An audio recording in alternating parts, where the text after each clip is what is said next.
Welcome to the Middle Age-ish podcast. Authentically and unapologetically keeping it real. Discussing all things middle-age-ish. A time when metabolism slows and confidence grows. Join fashion and fitness entrepreneur Ashley Badowski, former Celtic woman and founder of the Lisa Kelly Voice Academy, Lisa Kelly, licensed psychologist and mental health expert, Dr. Pam Wright, and highly sought-after cosmetic injector and board-certified nurse practitioner, Trisha Kennedy Roman. Join your hosts on the journey of middle age-ish. Hello, everyone, and welcome back to another episode of Middle Ages Podcast. My name is Trisha Kennedy Roman, and I'm joined here today with my co-host, Ashley Badowski, Lisa Kelly, and Dr. Pam Wright.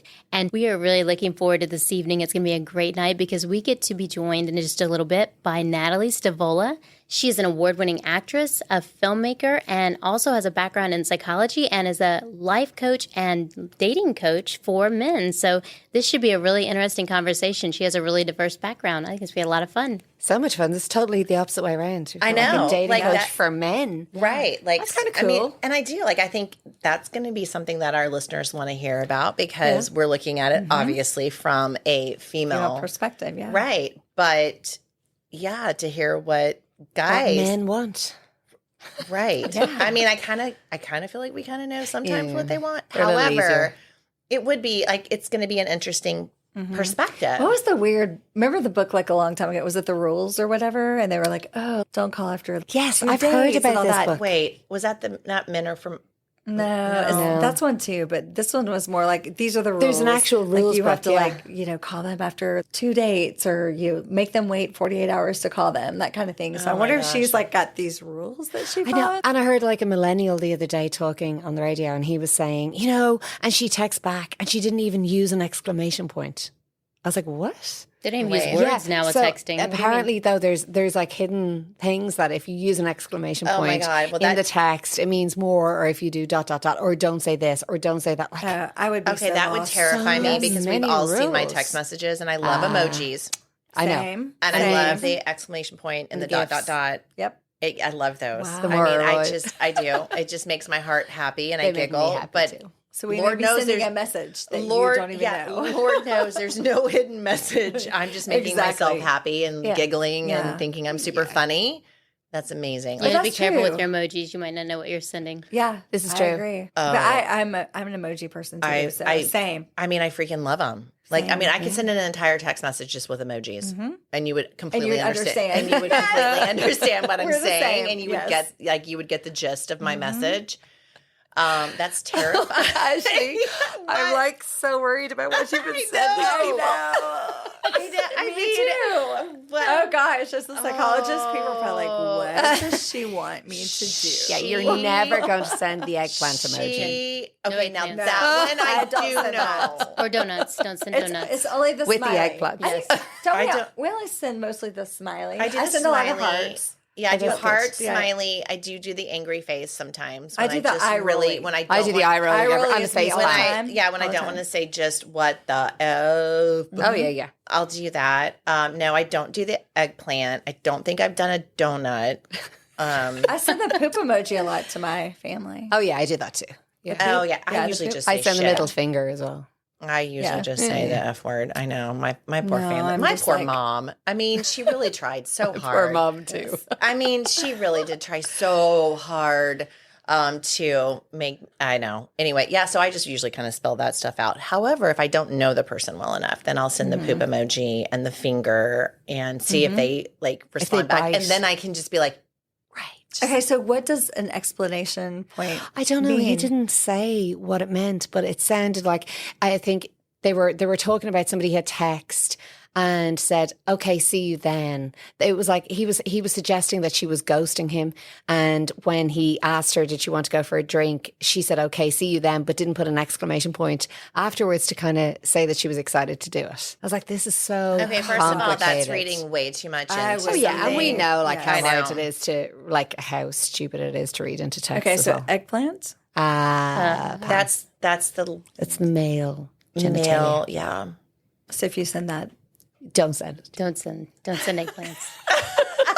As a general rule. Thank God Don't. Corbin isn't here tonight. Yeah. So what else? What other emojis should we be aware of? Since Ashley and I are Donut, eggplant. What other ones? I think those are Those are the two. main ones. It just main kind of ones. depends, where you put them in with. Yeah. Like, Huh. but yeah. Ever changing. I can't imagine dating now, though. I would. It's just that is a crazy part it is, about yeah. being in this age Yeah. group is crazy. that It's got to be so different though. The rules, like everything has to be like crazy different. Yeah. I Are can't. there even rules what now? I don't know if there are even rules. Well, clearly there's emojis that are Emojis? I know, because things don't we you should remember know. when we were all dating, like you would have the first base, you would have the second base. You would have the there's third- no bases now. There's No. like it's I all mean, out I the- do it's all out listen the to some door. of my single friends, and I'm always like, "You did what? Wait, what? Like, hold on, no, wait, what?" Because I'm still like, my mind is still stuck in 1980s. Like that's where my you know, I mean, that's when I dated. I mean, so that's where my mind is. That's why I would be the worst. There's many things why I would be the worst person to date, but I'm still stuck on first base, second base, third base, and then there's the home run. Yeah, we don't have those in No, Ireland. there's no bases anymore. No, I wouldn't think It's so. just you strike out or you home run. Yes. We get to find out the rules now because we have our guest here. Oh, Oh, here we go. So All right, we we're will excited. now be joined by Natalie Stavola. She is an award-winning actress, a filmmaker, and has a background in psychology. And we are really excited too to talk to her about her life and dating coach experience. Then she does that for men. So this is kind of a different aspect for us because a lot of times we're focused on women. So it'll be interesting to hear your The flip voice on that. side. Yes, the flip Yeah. side of that. So welcome, Oh, yeah. Natalie. We're so excited to have you here.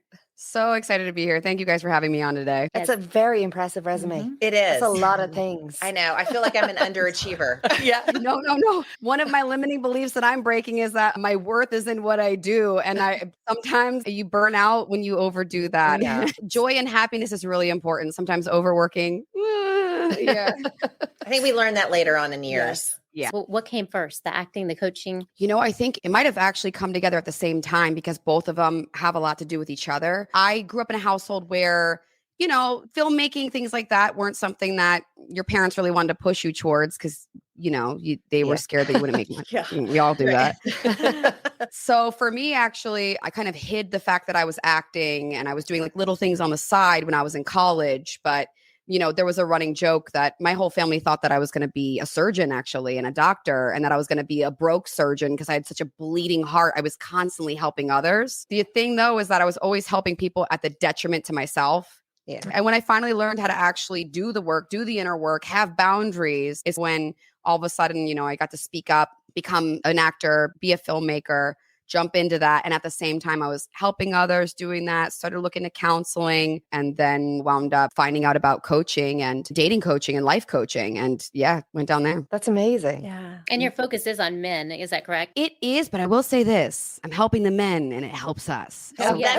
No, Yes. absolutely. Yes. It's Absolutely. a genius This is move. for us. I know. It really is. This is for us. Yeah, I do coach women too. I actually do have some clients that are women. It's just that as I've put things out there and as I've gone through my own life journey, it just so happens that a lot of things that I've been through and a lot of things that I've gone through in life and overcome in life has kind of made me uniquely qualified to also help men out and see a little bit more of their journey. I don't walk as a man. I'm not a man. I don't have that, but I can bridge the gap. Which is always nice. Yeah. It's the best of both worlds, really, especially because you can give things from a female perspective to men as well, which is invaluable to Which I them. think is what they need. Yeah, absolutely. Yeah, that's what they've been asking Absolutely. for. What are some of the hurdles that men seem to be facing? Because I just always believe it's a much easier world for them in the dating world. It's just, and I know women have become way more assertive than they would have been a Right. couple of years ago and know a little bit Yes. more of what they want. But like, what are the major hurdles for men? You know what's so funny is that we all have some of the very same limiting beliefs or same perceptions, I should say. A lot of men oftentimes actually think that it's easier for women and that they don't have it Really? easy. Wow. Yes, because they think that women we just get to sit here and people approach us and that we don't get rejected at all. They think that women don't get rejected. I'm like, what? Yeah. All the time. Oh, that's interesting. Yeah. We wear makeup. What are you talking about? I know. Like, what? Yes. So a lot of the things that I mostly hear, and the bigger hurdles, a lot of cultures and countries tell men that they're not allowed to have emotions and that they're only allowed to experience anger and hunger. That's it. Oh, wow. Oh. And here's what happens as women. And I'm not going to lie, I've done this too because I had to heal and I didn't know any better.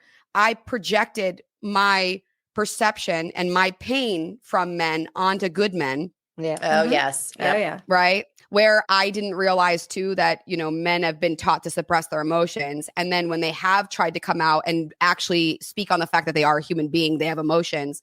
There's a lot of women who have shamed men back into just being quiet, shutting down, more trauma. So the biggest thing I think is that men actually opening up and learning how to feel safe and speaking on their own boundaries, because guys, they're so afraid of losing us too. They want a relationship. They want a family. They want to fit in with their guy friends. They want to feel attractive and desired. And oftentimes cultures and countries have taught them, no, be quiet. And then as women have stepped up into our power, thank goodness, sometimes we've gone a little bit too far and we've opened up. And then what happens when we first start opening up to our own trauma is we get really loud about it and we project it for a little bit until we heal it. And we can wind up going, be quiet, men. It's a woman's turn. And we're basically perpetuating the same exact thing that hurt us in the first place. Yeah. Which is men not processing their emotions and showing up, with us in this. That's the way to my heart. Show me emotion. I know. Yeah. Shed a tear. Yes. Can't wait to show my men this. Yeah, I was going to say. So what do you think is different in middle age for men, like in dating? Because we were talking about before, we would have a hard time going to this generation and starting over, in dating versus like what we knew back in the Right. 80s, So like, 90s, so the men that 2000s, are kind of like the flip side of us, that they've been with their partner for a long time and they're getting back Starting out over. there. Yeah. Yeah. So a lot of it is, as we've aged gracefully and lovingly and wonderfully, we've learned what works for us and what doesn't work for us. The thing is, though, is that we still have to heal. We don't have to, but I would recommend it. You still want to heal from the things that hurt us so that we don't unpack that in the next relationship. Right. Men have to do that too. So oftentimes, it doesn't really matter which generation you're from. We all have limiting beliefs. We all have things that we're going to overcome. It's just that, is there more online dating and is there more social media and things like that can hinder us? Sure. But we had our own social engagements back in the day too, where there was bullying, a belittling, or comparison, all of that. So I think a big part of it is that once you've gotten out of a relationship or you're single, you're going through a divorce, it's learning how to forgive and let go and heal, and then kind of start that process of like, what did I like about how I showed up? What could I do differently? And then what are my boundaries and what are the things that I will not tolerate again in the next one? But we want to heal that so that way we don't get triggered by it and continue to kind of stay around it and accidentally date it. So mostly that. Because I do, I know that you've repeated and multiple times, about the importance of not repeating a cycle. And I think that we've talked about friends that have gone through divorce and they're single and they're moving forward, but they seem to be in that cycle of their, subconsciously pick out the same person that they basically just divorced. Yes. Right. Yeah. And so I think it's so important because like I said, I see it with my friends. I'm like, you just divorced that personality and now you're dating it again. So I love to hear how you work and focus on that. Cause again, like I said, just speaking from my friends, breaking that cycle, I feel like you have to make a conscious effort and decision to do it, or you're going to slide right back into it. 1,000%. The thing is that it's hard. Sometimes we will all repeat cycles. There's some cycles and patterns that I've repeated, even though I'm aware, and I've been aware. I've been doing this for, I'm not going to say when I got my college degree, but that's okay. We don't talk about our age either. Really. Yeah. Even with awareness is wonderful, but you'll watch because our subconscious mind is much more powerful than our conscious mind. So even if we become aware, that just becomes more frustrating. You're like, no, I'm doing another narcissist. Again, what winds up happening is that it's a good thing though, because relationships are mirrors. Everyone, career relationships, family relationships, romantic relationships, everything, friendships, all a mirror. It helps us to see what's going on in our subconscious and what we need to heal next to step up and elevate to the next level of our lives. Relationships. Oh yeah. And it'll help you too. Anything that you're unblocking in a relationship will directly help you with career as well. That's what it's meant for. So you'll find your patterns. If you're still dating the same type of person, it's usually a childhood wound, something that has to do with your mother or father and a programming or a limiting belief that kind of got instilled, or a generational trauma that got instilled when you were a kid. So you're going to keep doing that until you break it, until you heal it.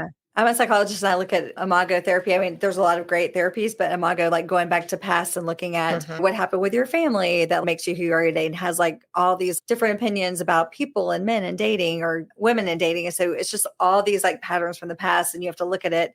But I think a lot of times, like you were saying too, people want to rush into the next relationship versus let me take the time to think and heal and really learn what were the red flags. What did I learn from that? What do I need to do differently? But imago, I think, helps a lot in going backwards. Yes, absolutely. I mean, don't get me wrong. Everyone's healing journey after a relationship is different for the timeline for sure. But if you're doing a repeat pattern and it's again and again and again, then that means that there's some excavating to do. It's the one thing though that happens is you'll see a lot of us in the healing community that we're like, oh my God, healing's amazing. Healing's wonderful. You're going to love it on the other side. And then you sign up with us when you're like, you're going to cry like a little child. It's going to hurt for a while before you get to the positive and the happy stage. And sometimes right when people hit that stage where they're finally getting to the meat and potatoes of like, man, I am hurting because my whole life people have been belittling me, condescending me, disrespecting me, manipulating me, stemming from my childhood. Right when we get there, that's why you want to work with a therapist and a coach. Work with both. And it's like, money. It's only people you trust. Vet them out, date them too, basically. Not really. Don't date your therapist. We know what you mean though. Yeah, 100%. We got it. Yes. But right when you're getting there, a lot of people can get very scared because it's emotions. And most of the time people are just so afraid of those feelings. And I promise it only lasts for 20 minutes.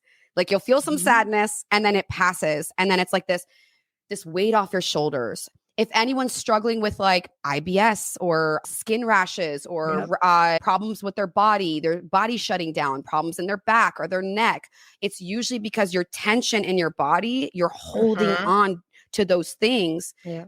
But we're just so scared to like go through it because the emotions scare us. But once you do, it's like, whew, you never have to repeat that ever again. That's the hope. It is. I mean, we don't want to hurt, like whether it's physical, emotional.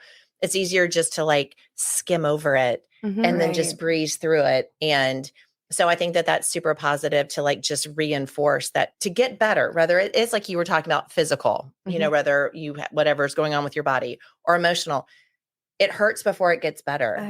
Yes. But that's like, that's like that right there is the one that you've got to push through. And I think that just as humans, we tend to shy away from anything that makes us uncomfortable, anything that hurts us. It's almost like that subconscious, like you said, it's our protective barrier. Like, I'm good. I've got the bullet points, you know? My husband's probably listening to this thinking, I wish that Trisha kind of held back her feelings a little bit more.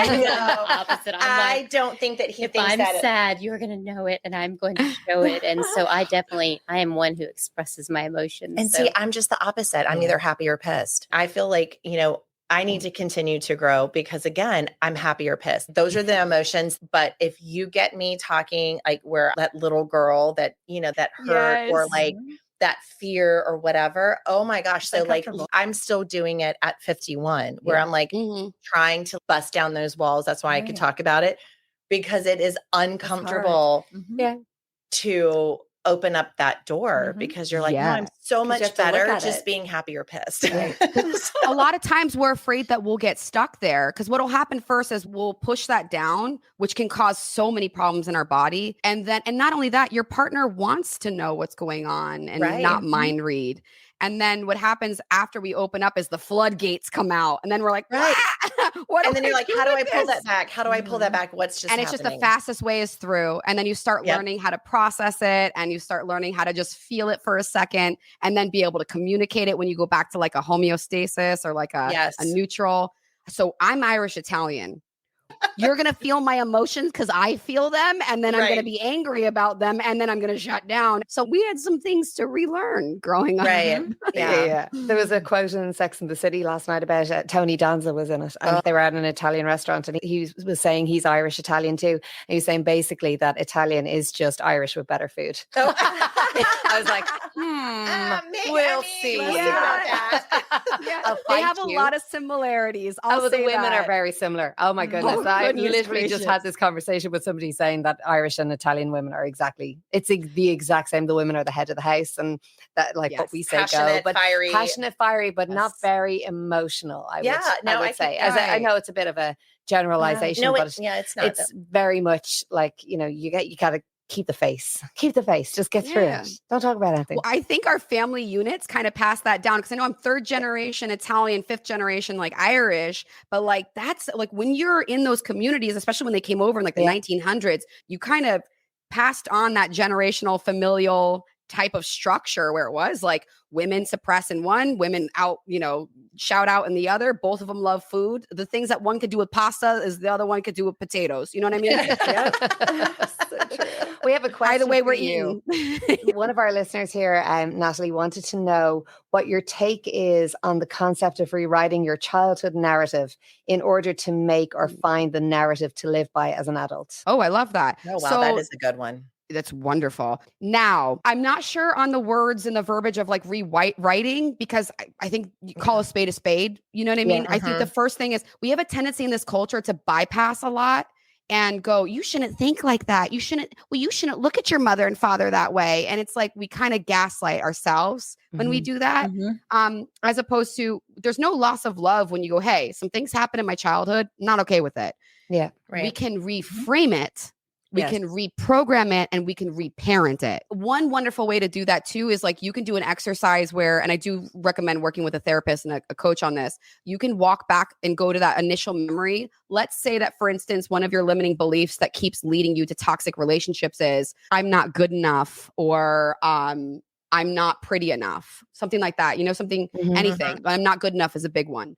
What winds up happening is you'll keep choosing partners that make you feel like you're not enough. Because our subconscious mind is very simple. It's designed to keep you right in order to keep you safe. Simple as that. So if you walk that back, you can journal it, go to which helps you access your subconscious, and you find out, all right, brain, show me when's the first memory, when's the first time that came in, and it's usually from the ages of 2 to 10 up to 14. When's the first time that got planted in that I'm not good enough? And then you find out, you're like, oh man, when I was younger, my parents had my sister or my brother, and they paid more attention to him or her. And they didn't mean to, but that's how I received that I wasn't enough. So now you go back into that, you do like a little meditation, go back into that memory, show up as the you today, or pull in someone that you feel safe with into that memory. Explain to your younger self what's going on. If you need to yell at anyone, yell at them. If you need to cuss them out, you can do that.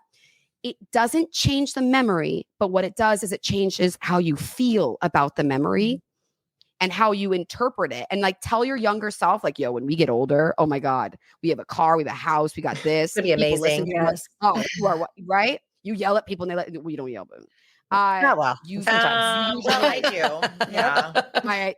Oh, nice. And then what winds up happening is that whenever someone is around you ever again who elicits that trigger, that ping in you of like, ooh, I don't feel like I'm good enough, I need to prove myself to this person, you're going to pause and you'll know the memory and where it comes from. And you're going to reframe it of like, no, I am good enough. My parents like had a young child and I received it this way, but that's, you know what? I don't treat other people that way. I don't deserve to be treated that way. Yeah. It's a no for me. Thank you. That's a boundary. I don't play with people who make me feel like I have to prove myself. Next. Yeah. Okay, that's amazing. Yeah. There's another question here, actually, which is really interesting as well. Who's most likely to try to hold on to a relationship, men or women? In your experience, who do you see wants to hold it more together? Equal parts. Yeah. You have, I think it's just such a lie that we've told ourselves and passed on that men are X, Y, and Z, and they don't care and they don't want to be part of the family. The most healing thing that's ever happened to me was stepping into this space and coaching men and seeing how many men are like, that is not my truth. I want marriage. I show up. There's so many men that their fathers weren't there for them and they want to be there. And they'll wind up, if they don't heal, they'll wind up accidentally choosing women who leave or shut down or dismiss them. It works both ways. And when I saw that and I realized, I'm like, oh my God, we are in this together. But I think that is such an amazing message, because I've always thought that, like the men this way, women this way. And so just having that moment of clarity that, okay, you know what? They're probably thinking the same thing that we are. It's Right. just that they verbalize differently. They handle their emotions differently, but it doesn't mean that their emotions are different. Right. No, and I think to be fair, most of us don't have a huge wealth of experience in different relationships. I think that's the other thing. So, like, how are you supposed to know what's normal? And like when I always think about this, I'm like, you're both raised in completely different families, different ways, different things, and then you're kind of thrown together and expected to make it work. Like, make and it it's work. like, how, like, my husband's from Australia and I'm from Ireland. Like, our growing up years could not have been more different. Yeah, and it's just it's I constantly go, like, how are you supposed to make that work sometimes? Right? Like, because it's so different as well. And like, I didn't have that many relationships, but you know, you then compare to the relationship you had before, and you're like, oh, it's just so so hard. It's so hard, and it's so hard to know what's right and what's not right. Yes. I usually tell people this because sometimes people will get scared if they're like, oh my God, I'm dating someone and it's not perfect. It's not supposed to be. Life's not perfect. Right? What we're doing is we're finding people, friendships, family members, career, especially romantic partners. We're finding people that we're safe to make mistakes with. Yeah. That we have each other's back. Yeah. And people that are willing to work together. Like, I know you've always said this, Ashley. You're always saying it's a job. It is a job. It is. It's constant work, and every day is not going to be perfect. And some days will be a little bit better than others, and then other days won't be. But like, that's kind of life, and it is like you learn together. Yeah, but it's like you were saying, Lisa. Like when we got married, I mean, I know I was 22, right out of college. We didn't live together before. You throw us together. We were raised completely different. Yeah. And you're just like, well, it needs to be perfect. It's supposed to be great. And if it's not great and it's not perfect, then this is not meant to be. Like, oh, this is a sign. This is a sign. I picked the wrong one. And so, it is actually amazing that you can cohabitate and grow. Cause like, that's what I've always said too. Like, you either grow together or you grow apart. Those are your only two options. Like, you can't stay stagnant. Like, it just doesn't, that's not how life is meant to be. And so, like, it is kind of a job. Like, you got to wake up, you got to give it 100%. You got to take the hits when, not physically, physical but hits. Right. So pretty much. Not that. No. But like, you take the hits. Okay, like, today wasn't great. We didn't communicate well with each other. Yeah. But you know what? Tomorrow I'm going to try and be better, and I'm going to, verbalize better. So that's your teammate. I know. Like, it is your ride or die, Yeah, I just see that though as the same team, because a lot of times, like, my clients will come in, they'll be like, oh, but if I have to tell him to say he loves me or that I'm pretty or whatever, that it negates everything. And I'm like, no, he doesn't read your mind. He doesn't know what you want. Saying what you need or want doesn't mean you're going to necessarily get it, but you still have to like express how you feel and what your needs are, and then see what's reciprocated. Guaranteed he's thinking something totally different. Of course. By the way, that happens with men too. Usually the reason why it continues to happen is because if you're not meeting your own core needs, then it doesn't matter how many times your partner says, I love you, or you look great, or oh my God, baby, you look amazing in that dress. You're not going to feel it because you're actually disrespecting yourself, or you're not cherishing and honoring yourself. So it becomes like a bottomless pit. So that's why you feel empty when you ask for it, because even if you didn't, you're going to need more and more and more and more and more, because you're not standing in front of the mirror and going, I love you. I like that outfit. Your butt looks so good today. So it's never enough. Like, it never is enough. Catch yourself in the mirror and in the reflection and go, oh my God, like that, do that for yourself. And I guarantee you're missing, because what happens is when we're not giving it to ourselves, we're actually going to miss when our partner is actually giving it to us. And then we'll feel like it's not enough. So you start meeting those core needs, you're going to watch and notice that your partner is doing it or is saying it, or you'll get it more. He's sincere when he says it. Like, that's the thing. Like, sometimes, they'll say it and you're like, you don't mean it. Because you're like, you just said, because you're not like, we're not feeling it personally. Yes. So they may be saying it. Yeah. They may be saying it with sincere intent, but we will hear it as you're just lying. Move on. By the way, that's one of the biggest keys to manifesting too. If you want something, the fastest way to get it is by feeling it inside of you too. So that works with relationships, career, everything. The unblocking comes in when you hear voices in your head that say things like, no way, that's not true, blah, blah, blah. That's when you want to unblock and heal those things. But the fastest way to receive what you want and what you're looking for, what you deserve, what you absolutely deserve, is by feeling it inside of yourself first and actually giving it to yourself first. We've talked a lot about comparison and social media and different things like that, which we can do to ourselves. But I know too, and I've been guilty of this, like even when you watch TV shows like Armageddon, like no one's done the animal cracker thing to me, it's so Animal cracker. Yes. But Where's my boombox outside? Exactly. Oh, the boom box. but the it's best so ever. hard to, I think it's so easy to watch movies and to watch TV shows. And I mean, you're an actress, I think it's so easy, not just with social media, but comparison to where you're like, my house doesn't look like this. My relationship doesn't look like this, So I think that comparison can be hard on ourselves, but hard on our relationships too. Comparison's the thief of joy. Yeah. Comparison is the thief of joy. It That is. one is so important. Yeah. And by the way, I get that, Lisa. Thanks. Oh my gosh, we have to get that on the t-shirt. I love that. Says it all the time. It's so good, but it's so true. And I do it too. I have things that'll happen where I watch people, have a career that I want or whatever. Envy is not a bad thing. You want to integrate that, because the more that you go, if I'm envious of this, that means I'm off alignment. I might not be doing something that actually matters to me. So envy shows us that it's possible and that's actually, we can integrate that. And also, when it comes to movies, that is a 90-minute movie. They're trying to show you two strangers coming together and getting married. It is a lie. It is a lie. That is codependent. That is not healthy. That is not how you do it. But I think the problem though now is that's reinforced by social media. So you have all those people out there putting up something that their husbands are doing, and you're going, "Oh my God, so it is the same in the movies, and I don't have that." Right. Well, everything scenes, looks you're like, perfect. Yeah. Fake book.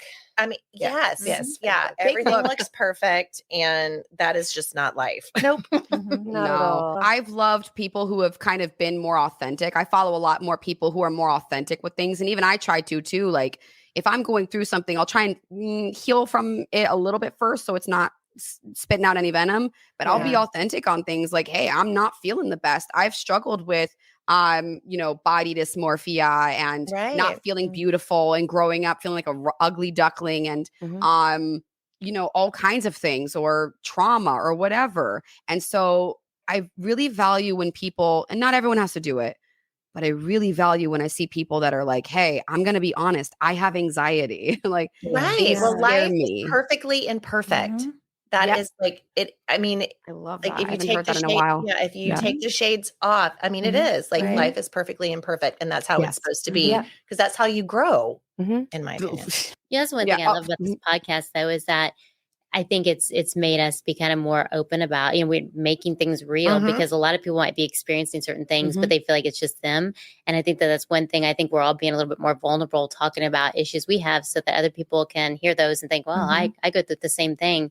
And then having, great guests to talk to us about those same things and say, hey, I go through it too, Oh my God, I love it. We're the flip side of the social media where everything is perfect, I mean, but that's what we've tried to, we talk about is life is a struggle. It's never been meant to journey by yourself, but you got to speak your truth. You got to be honest to help someone else along the way.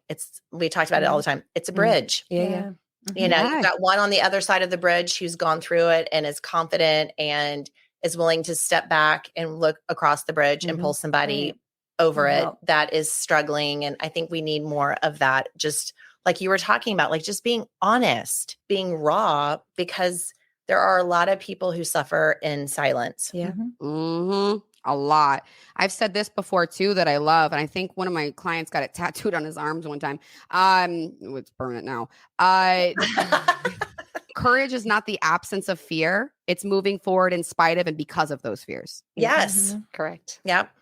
There's no way you're going to live life without fear. That's impossible. Fear helps us indicate what's meant for us, what's not meant for us, and when you're close to something that's important to us. Right. So we need it.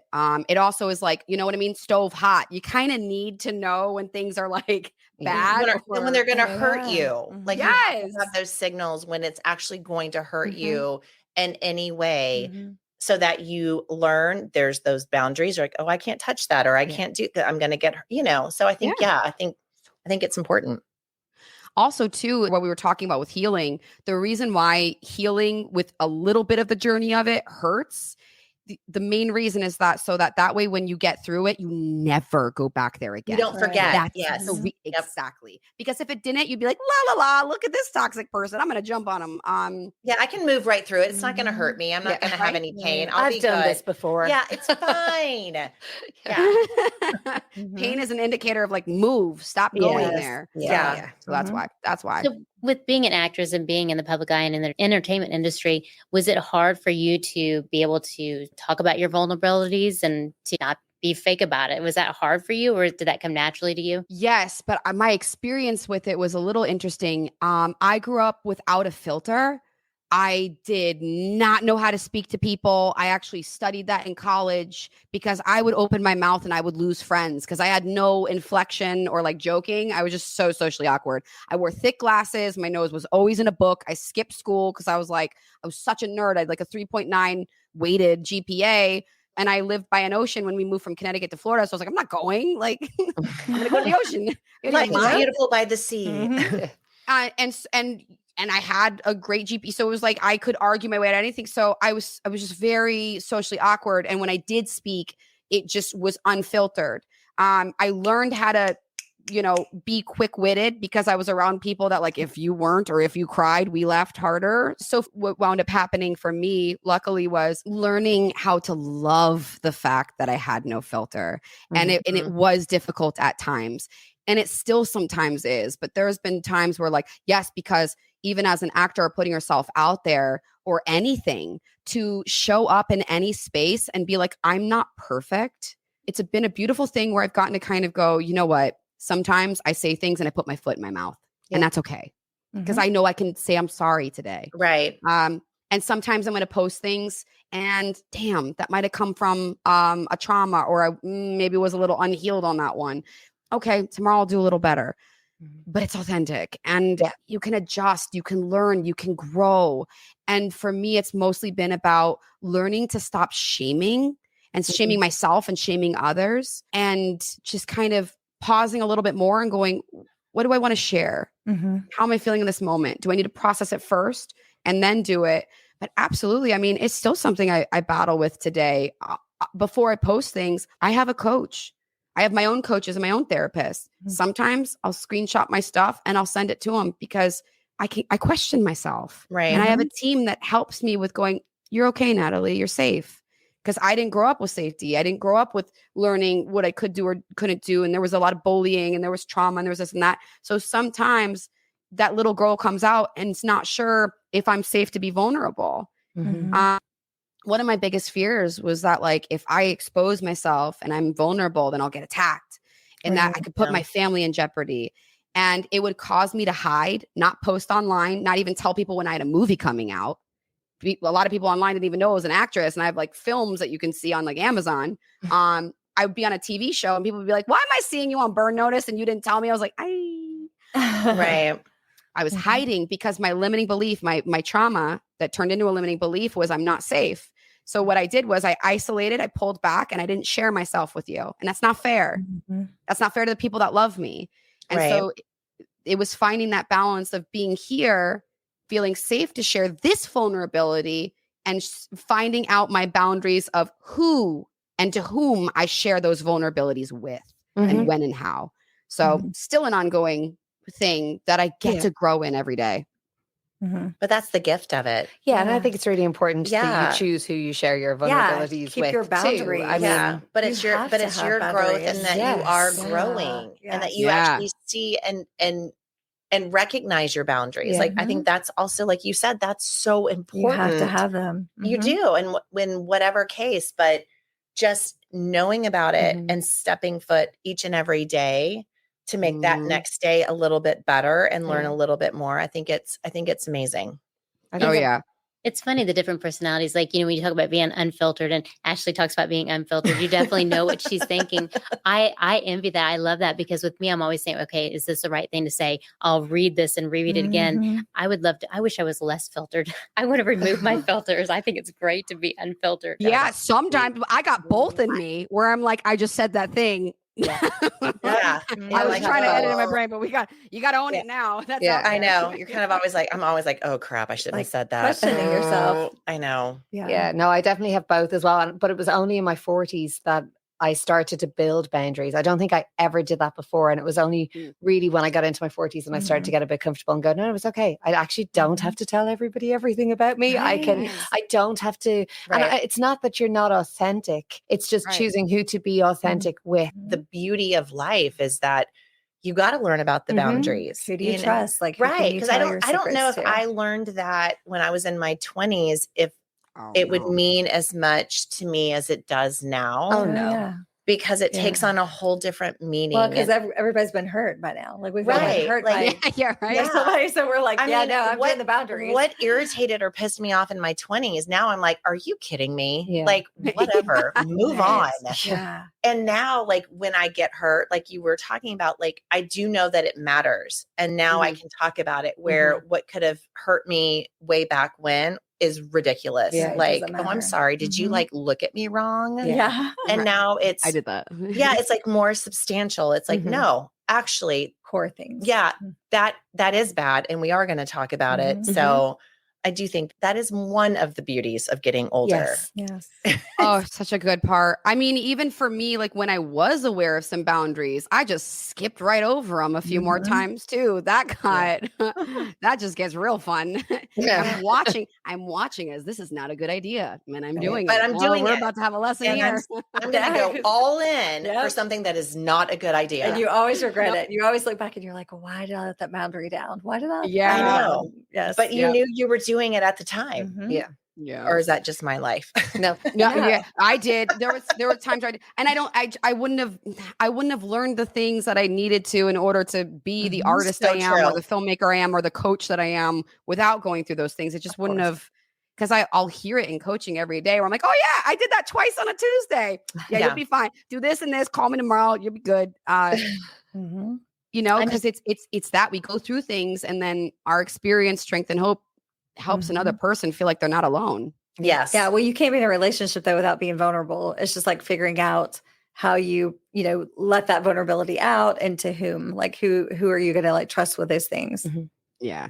Oh yeah. I'm just thankful I'm not talented or a singer or an actress, because I would be devastated if I had people post things against my work. It's horrible. It's horrible. It's it hurts. Like you'll see things and it's like I've gone on lives and I've jumped on lives before, and I've had amazing community and support, and then you'll have your trolls. Yeah. And it's like people just don't. I will say, I think Mike Tyson did say it best back in the day. Like, he didn't do those things as often because there were consequences. Right. Yeah. Right. But I think you're right. Like, you'll see the 95% of like positive emotions, and the then the 1%, 5%, you're just like, oh, it's you're that just, like, one. hold on to Yeah. it. Like you'll have, like you said, like you'll have so many amazing things, and like even like friends, like experiences, like it's so positive, but you have that one naysayer.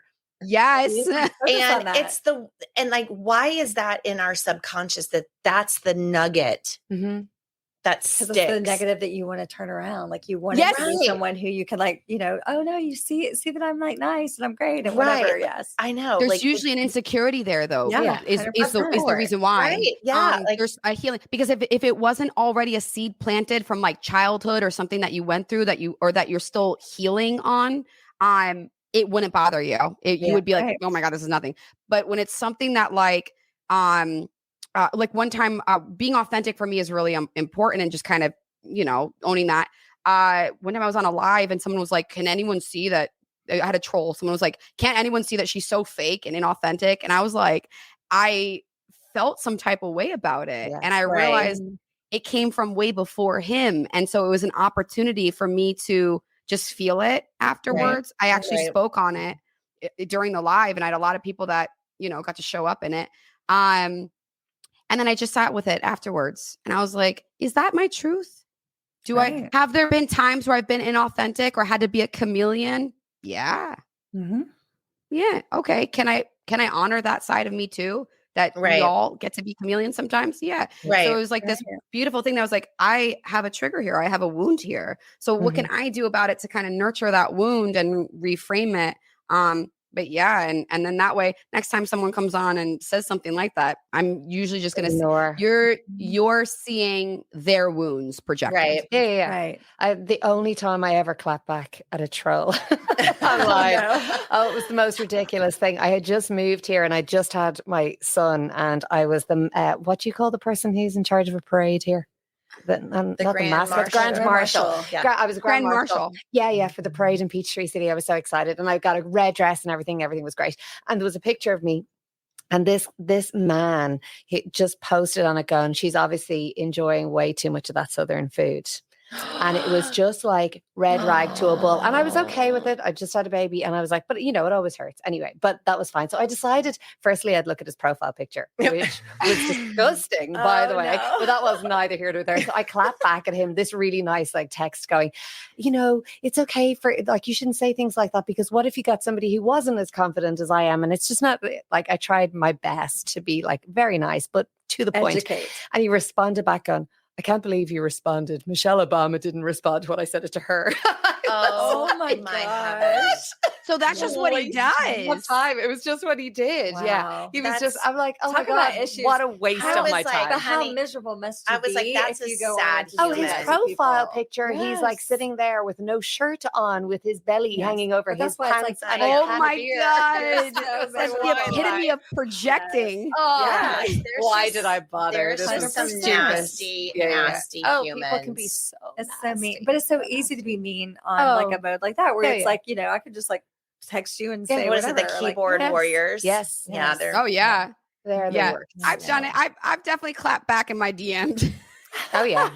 Well, I do think that, like you were talking about, like at the end of the day, we are still human. Yeah. Like Yes. we're evolving and we're working on ourselves Mhm. and, just moving forward in a positive way. But at the end of the day, there are moments where we are Yeah. just still we humans. feel, we Oh, feel yeah. it. And we can push back and say things that, the Yeah. next day you're like, well, that wasn't the most gracious thing, but it is what it is. I mean, Yeah. What I love about these podcasts is that they are always unscripted. I know. And we know I think everyone about our can guests, tell. but I love just the direction it goes, because this has been such a great conversation with I feel like you should be here with us all the time. You I just know. fit We would right love in with that. Oh, one this of was the a girls. blast.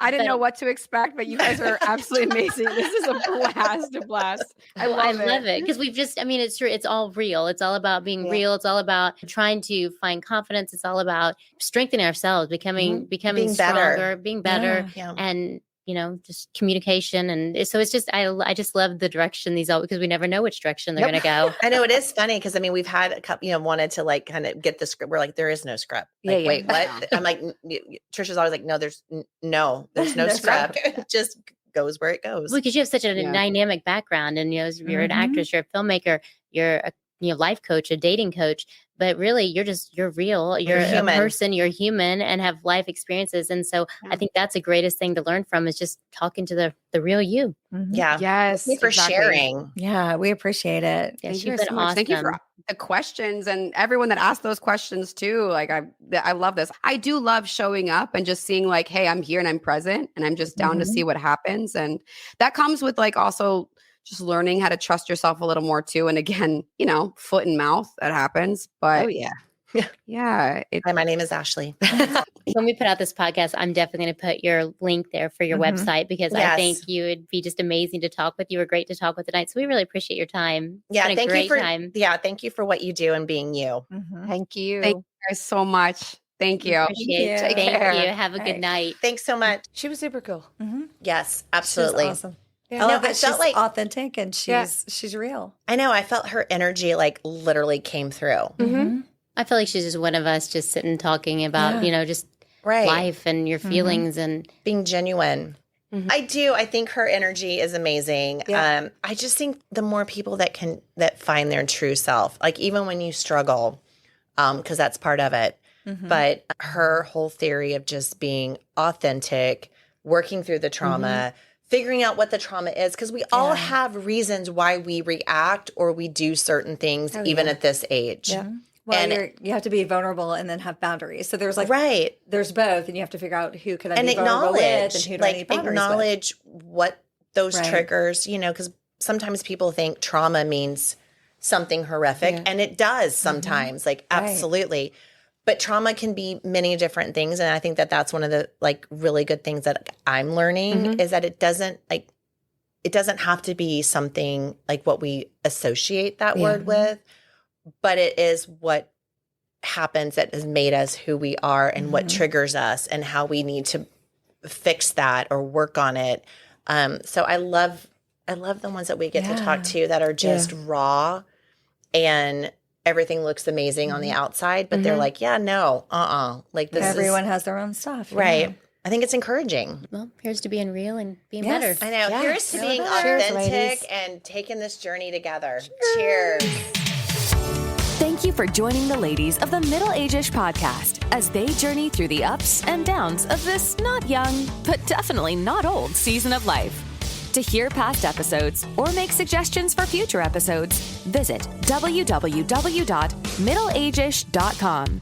That's www.middleageish.com. You can follow along on social media at Middle Age-ish. Also, if you have a moment to leave a review, rate, and subscribe, that helps others find the show, and we greatly appreciate it. Once again, thank you so much for joining us, and we'll catch you in the next episode of the Middle Age-ish podcast.